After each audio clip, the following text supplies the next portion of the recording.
Cuando inició Morena y comenzó a generarse una estructura ya como partido político, el primer presidente de ese partido en la Ciudad de México fue Eduardo Cervantes Díaz Lombardo. Y terminó su periodo, Eduardo Cervantes, como dirigente de Morena en la Ciudad de México, y ahora ha levantado la voz por lo que está pasando, a juicio suyo, en este partido político que tiene apenas una década de vida y que ha, como se sabe, pues ganado no solamente la presidencia, sino la mayoría en el Congreso, 24 gobiernos estatales, una enorme porción del poder político en México. Y lo hemos invitado el día de hoy aquí a los periodistas porque apenas aconteció en la Ciudad de México una sanción a Eduardo Cervantes, que pues le damos la bienvenida en este espacio para hablar de eso y de lo que es hoy Morena. Bienvenido, Eduardo. Gracias, Álvaro. Gracias, y Alejandro. Y me sumo a la indignación y al coraje por lo que pasa en Gaza. Es impresionante. Comparto tu indignación, Alejandro y Álvaro. Es terrible ese asunto. Que, por cierto, Morena poco se ha pronunciado al respecto, del tema de Palestina, pero en fin. Eduardo, es otro tema. No, además, pues son los temas que hay en la agenda ahora mismo. De hecho, lo que está sucediendo, lo que informamos, era de un ataque a una flotilla que lleva alimentos hacia Gaza, y seguramente pues en el transcurso de la entrevista iremos haciendo actualizaciones porque esto acaba de ocurrir. Gracias por entrarle también a ese tema. Usted planteaba, Eduardo Cervantes, usted planteaba sus dudas, decía, sobre la manera en que se ha elegido a candidatos y candidatas. Usted hablaba de lidercillos regionales, diputados locales, jefecillos municipales que eligen, y señalaba directamente a Mario Delgado sin su nombre. Decía, pues ahora Mario Delgado ocupa la SEP, y tal cual él decía, usted, uno de los que desmanteló, dice en esta conferencia, la organización de Morena, es ahora titular de la SEP. Es una vergüenza, para no hablar de ese departamento del que se habla y la austeridad. Es lo que menciona usted en esta conferencia, y es usted sancionado. ¿A qué se refería con lo de el departamento y con lo de la austeridad? Primero, Alejandro, comentarte que de 2018 a 2024, cuando menos, para no hablar del presente, pero en esos 6 años, con la presidencia de Jacob Polensky y de Mario Delgado, se desmantelaron por completo, intencionadamente, los espacios de participación y los instrumentos de organización de los miembros, de los militantes y de la base de Morena. Es decir, todo el ámbito de las decisiones políticas se situó en la cumbre de la élite burocrática, y la participación de los miembros y militantes fue reducida a su mínima expresión. Uno de los autores de esa política fue Mario Delgado en lo particular. Lo del dato del departamento fue leí en un medio de comunicación que en su declaración patrimonial hablaba de una propiedad de 1.5 millones de pesos, que en realidad eran 15 millones. Pero no tengo más información que eso que escuché, y que me parece que puede ser cierto. Porque a Mario le gusta la buena vida. No sé si respondo, Alejandro, la pregunta, pero me gustaría situar, Álvaro, la parte esta, porque me invitó a participar en Morena Ciudad de México Héctor Díaz Polanco. Él me invitó, Y yo accedí el presidente de Morena actual. El presidente de Morena actual. Yo accedí porque me interesaba desarrollar el programa de formación política en la ciudad. Es un tema que a través del tiempo he tenido oportunidad de abrevar en él. Me invitó y yo le planteé dos ejes fundamentales de la formación política. Primero, entenderla como un proceso más bien de formación ideológica. Ahí hay una discusión desde hace tiempo si es formación política o ideológica, pero bueno. La conocemos por formación política en Morena. Yo planteaba una formación política en y para la organización, que es una concepción pedagógica. Es la formación política en Morena para Morena, y con dos pilares fundamentales. Uno es el formar comités de base, restituir los espacios de participación y los instrumentos de organización de los miembros y militantes de base de Morena, además comités de base con una lógica autogestiva. Comités de base en territorio, que sería en el caso de las ciudades, colonias, barrios, pueblos y unidades habitacionales. En el medio rural tiene otra connotación, son comunidades, municipios, en fin. Formar comités de base en esos espacios y aparte en los sectores sociales, las escuelas, los sindicatos, los gremios, las instituciones civiles o los ámbitos temáticos como jóvenes, como mujeres, como defensa del medio ambiente, como solidaridad internacional, en fin, pero ha predominado la lógica territorial. En Morena y en general desde el PRD es así. Entonces, yo lo que planteé en La Chilanguera, que es el espacio que generó el desaguisado, fue explayarme en el tema de la falta de democracia interna, del desmantelamiento que hubo de los espacios de participación, de la necesidad de restituir esos espacios para que la gente tenga donde hacer participación política sin interferencias burocráticas. Me refería a eso y me refería al tema que es el segundo pilar de la conciencia y el compromiso con el proyecto, con la 4T, con el proyecto de transformación de México. Fundamentos que tienen que ver con la historia, de que somos continuidad en Morena, desde el punto de vista histórico, de las tres transformaciones anteriores, Alejandro y Álvaro, y desde luego del periodo de casi medio siglo de lucha de la izquierda histórica contra el PRI, que todos sabemos que pasó y qué efectos tuvo. Entonces, la parte histórica como signo de identidad del proyecto de transformación, el programa de gobierno con esta base que planteó Andrés Manuel de la separación del poder político del poder económico y la independencia relativa del Estado frente al capital, la parte de la utopía, qué sociedad queremos, importantísimo la revolución de las conciencias, que tiene que ver con la honestidad. López Obrador decía no robar, no mentir y no traicionar al pueblo. Planteado en términos positivos es la verdad, es la honestidad y es el amor a los humildes. Y la parte de el cuestionamiento al neoliberalismo, esos eran los fundamentos en mi opinión, de la 4T, que deberían de incorporarse al programa de formación política. Eso fue lo que expliqué en La Chilanguera, que generó el gran problema porque pues planteé que en Morena hay una gran cantidad de miembros de Morena en el partido y en el servicio público, en la federación y en los gobiernos estatales que no comparten el proyecto, que más bien tienen la idea de refundar al viejo régimen en Morena. Un dato, 11 de los 24 gobernadores son del PRI. 2 de ellos vienen del movimiento, Laida Sansores y el de Sonora. Durazo. Alfonso Durazo. Otros 9 se afiliaron antier a Morena. ¿Cómo van a gobernar esos estados? Como ¿Con qué ideología, con qué cultura política, con qué métodos, qué políticas públicas van a desarrollar? Pues es evidente.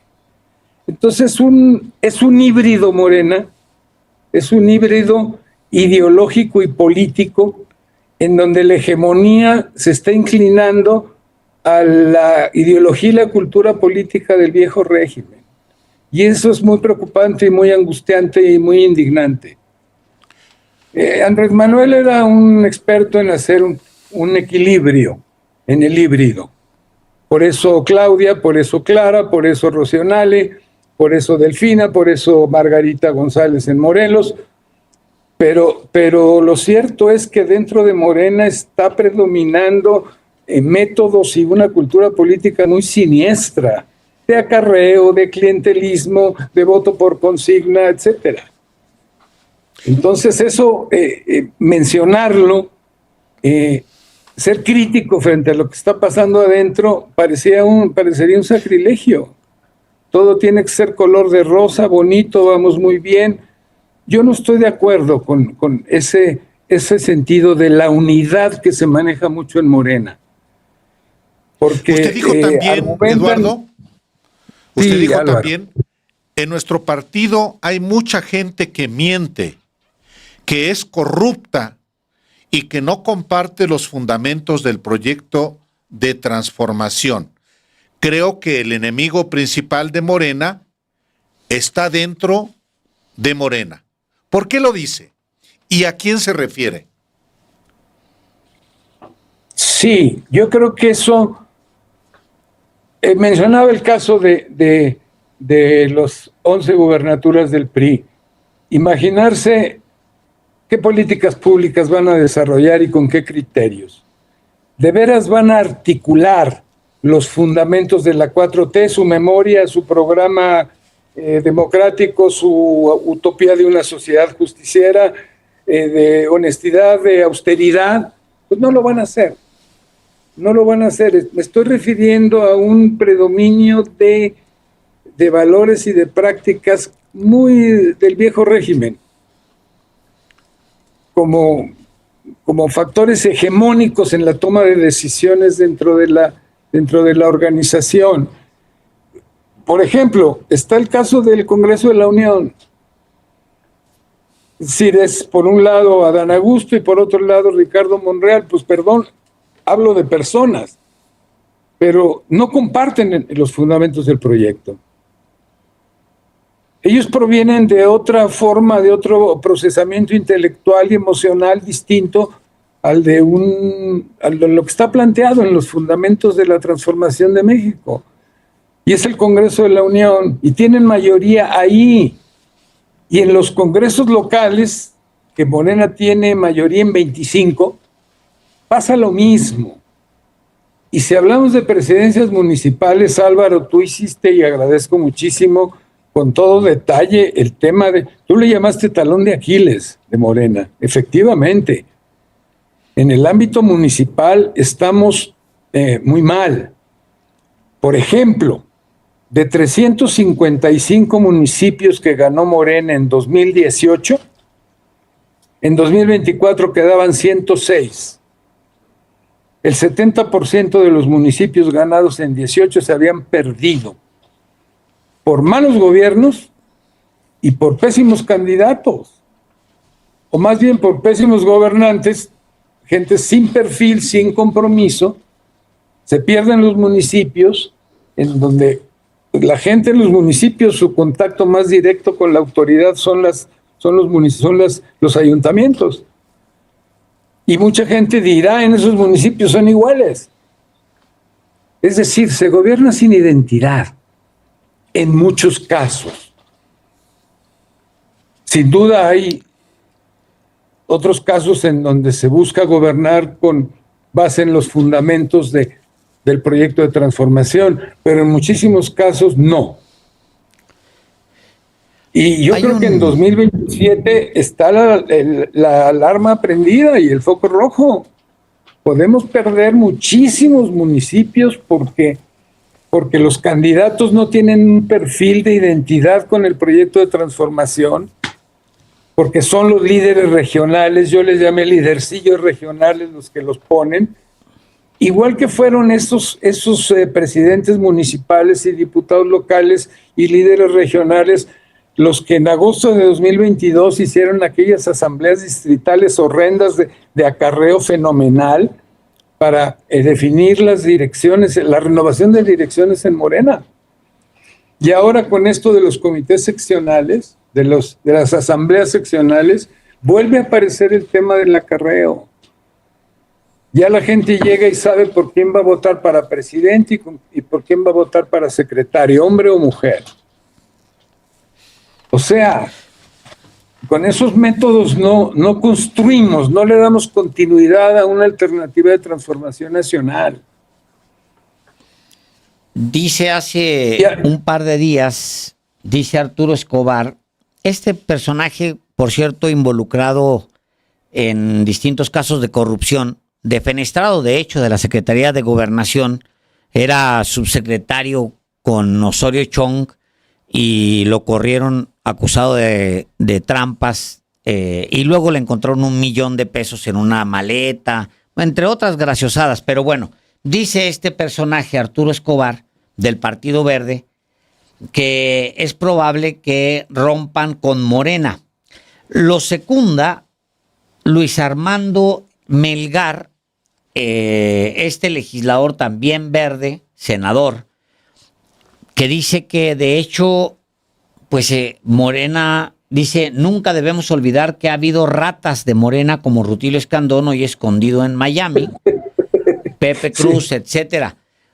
O sea, el trato hacia Morena de estos dos señores del Partido Verde, que híjole, se han de haber mordido la lengua, pero bueno, no viene al caso, el Partido Verde es de lo peor que hay en México, pero se parece en el señalamiento, o más bien, en general, ¿qué opina usted de esto? De la alianza con el Verde, por un lado, y por el otro lado, de este señalamiento, estos señalamientos. Coincido, Alejandro, el Partido Verde son impresentables. Puede que hasta los del PRI se sonrojen.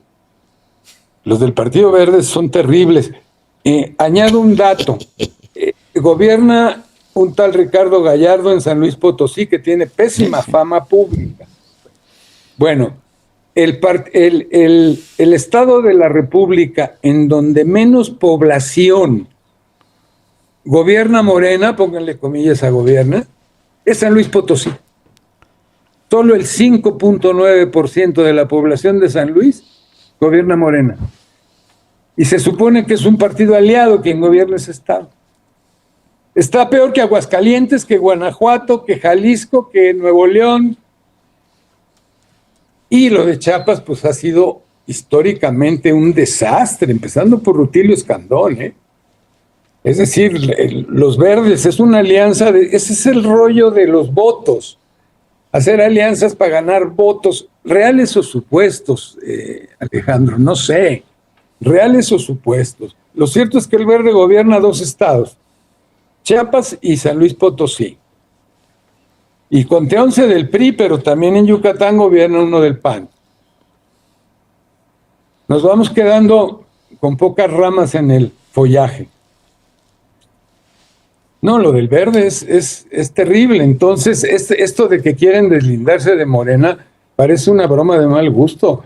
Es decir, el Verde, ¿qué haría sin Morena? Bueno, si Morena es atractivo porque tiene...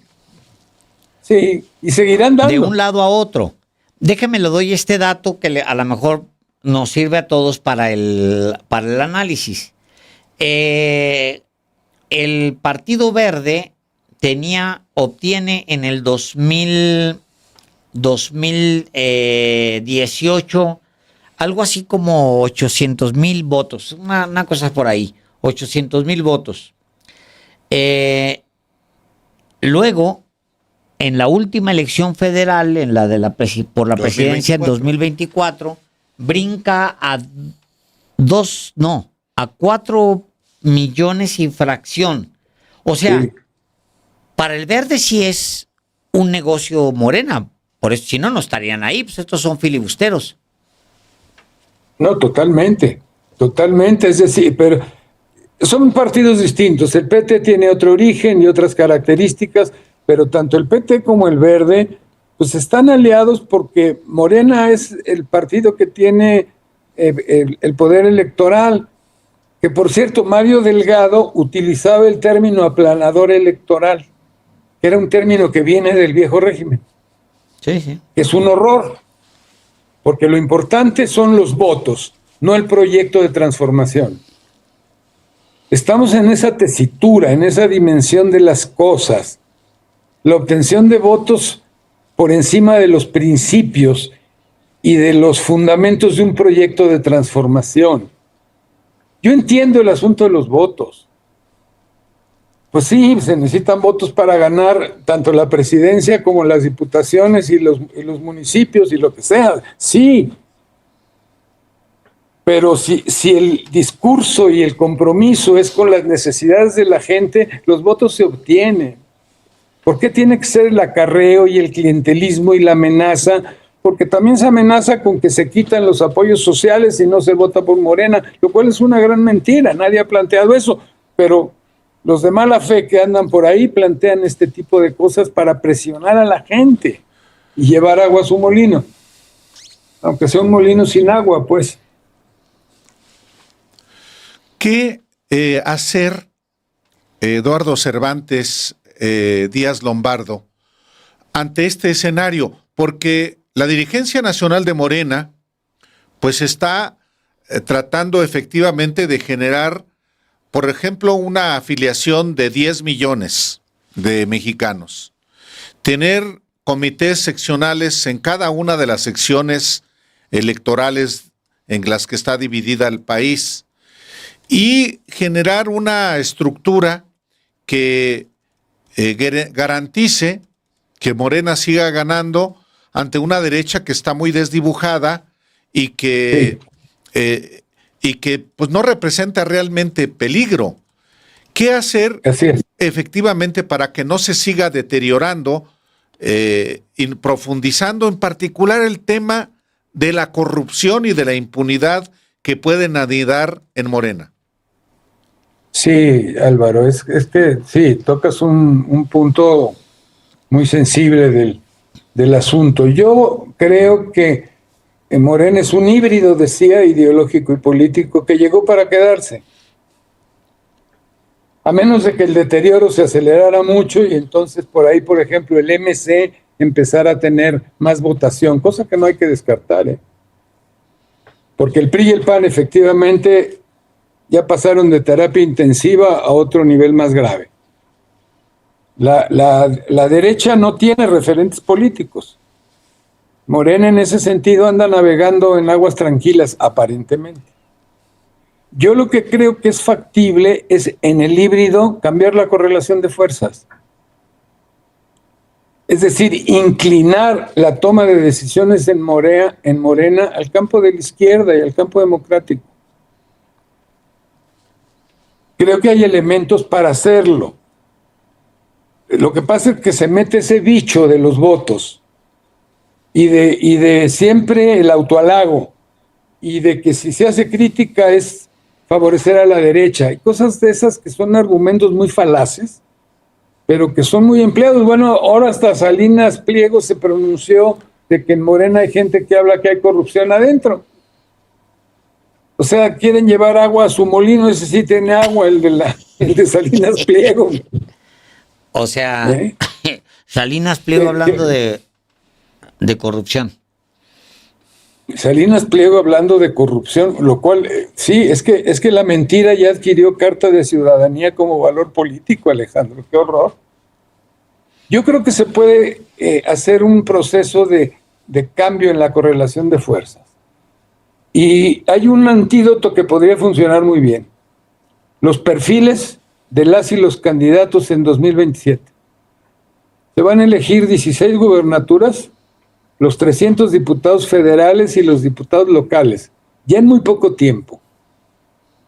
Podría ser incluso, es una utopía, a lo mejor bonita, pero difícil o poco realista, que estatutariamente hubiera un mecanismo para garantizar que los perfiles de los candidatos, desde el regidor del municipio más chico hasta el gobernador, tengan un compromiso con la Cuarta Transformación. Y si no hay esa conciencia y ese compromiso, no pueden ser candidatos. Porque ahora están planteando lo de reservarse el derecho de admisión, decir, no, más bien los perfiles de los candidatos. Buscar garantizar de alguna manera, creo que habría métodos, de que tengan un perfil que permita delinear políticas de gobierno, programas de gobierno, en donde estén articulados los fundamentos de la Cuarta Transformación. Por ejemplo, en participación ciudadana, en rendición de cuentas, en seguridad pública, en muchos aspectos se podrían articular políticas públicas vinculadas a los fundamentos de la 4T en los municipios, asambleas populares abiertas. Eso planteaba López Obrador, por cierto, sin tener mucho eco. Asambleas populares en donde la gente en los municipios chicos, sobre todo, plantee sus necesidades y sus expectativas. Esos son los programas de gobierno. Y que ahí la propia gente decide el perfil de quién debe ser el candidato o la candidata, sin presiones del lidercillo regional.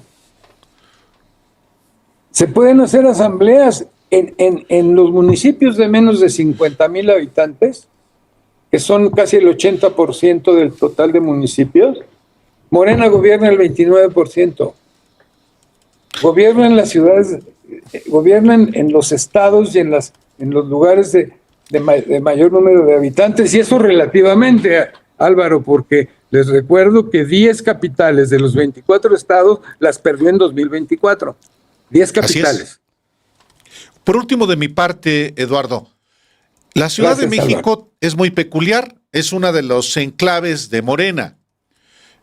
Tiene un dirigente o tiene un comité nacional, un comité estatal, que tiene una visión muy diferente a la que tienen otros presidentes y comités en otras entidades, donde los gobernadores o las gobernadoras ponen ahí a quien quieren y los priistas, a los que vienen del PRI, ponen los mismos de su facción. ¿Hay en la Ciudad de México, digamos, un modelo a seguir o qué hay que rectificar? Tiene que ver, Álvaro, con la forma en que se está gobernando. Hay alcaldías que se están gobernando con las prácticas viejas, no con identidad popular, democrática. Y en ese sentido hay alcaldías, yo dije eso y les pareció horrendo y protestaron enérgicamente algunos de los alcaldes y alcaldesas, porque mencioné que se pueden perder. Es el caso de Álvaro Obregón, por ejemplo, que es del Verde. Mi pronóstico es que López va a perder Casarín. Álvaro Obregón. ¿Sí? Y alcaldías que han sido históricamente muy obradoristas como Xochimilco y Tláhuac no están bien gobernadas y la gente está agraviada, y así otras. Entonces es fundamental el trabajo territorial, por eso era lo de los comités de base. Uh-huh. Es decir, una identidad en el trabajo territorial alrededor del proyecto de transformación, no de tal o cual liderazgo. Esa era la idea de los comités de base, porque creo, Álvaro, que los comités por sección electoral van a ser más simulación. No tienen salida organizativa planteada. No tienen salida organizativa. Están pensados como instrumentos electorales. Algunos dicen electoreros. No quiero usar ese calificativo, aunque se antojara. Es necesario que haya implante territorial con gente de convicciones y compromiso. No se necesitan cientos y miles. Basta gente convencida realmente para hacer un trabajo en sus colonias, en sus barrios y en sus pueblos, que recupere la identidad que supo darle López Obrador al proceso. No digo que Claudia no lo haga, pero ya no está Andrés Manuel, que era un poco el líder confiable de la esperanza popular. Se fue a Palenque. Ahora hay que redoblar el esfuerzo en el sentido de un trabajo, reforzar la identidad. Y decía Alejandro, el rollo de la honestidad y de la verdad y de la austeridad, pero resulta que les encantan los buenos restaurantes y la primera clase en los aviones y los hotelazos de 5 estrellas, y en la chilanguera dije la fiesta de 15 años en Disneylandia y el otro hijo estudiando en Europa. Por Dios santo. Sí, recuperar historia, recuperar programa de gobierno, recuperar utopía y recuperar honestidad y verdad. Esos dos términos son esenciales para recuperar credibilidad, porque yo creo que mucha gente está dudando. Lo que pasa es que la derecha no tiene para dónde hacerse en términos de referentes políticos, por eso el MC está subiendo. En Veracruz ganó 38 municipios el Movimiento Ciudadano. Sí. 38. Pues, Eduardo, y el PT seguramente... y el PT 28. Sí. Demostrando que los candidatos del PT, porque ahí no hubo alianza, en Veracruz en las elecciones recientes, que los candidatos del PT o las candidatas eran mejores que los de Morena. Vamos a seguir seguramente platicando, Eduardo Cervantes, de más adelante, pero por lo pronto, qué bueno, una estrujadita a Morena. Muchísimas gracias. No, ustedes, a ver qué provoca esto que dije, pero pues ni modo. Yo asumo mi responsabilidad y mis convicciones pues siempre he sido así. Gracias. Muchas gracias, Eduardo, por el espacio. Es siempre agradecerles mucho, Alejandro y Álvaro, a ustedes por el periodismo que hacen, que es de primera importancia y de ejemplo para muchos. Gracias. Gracias.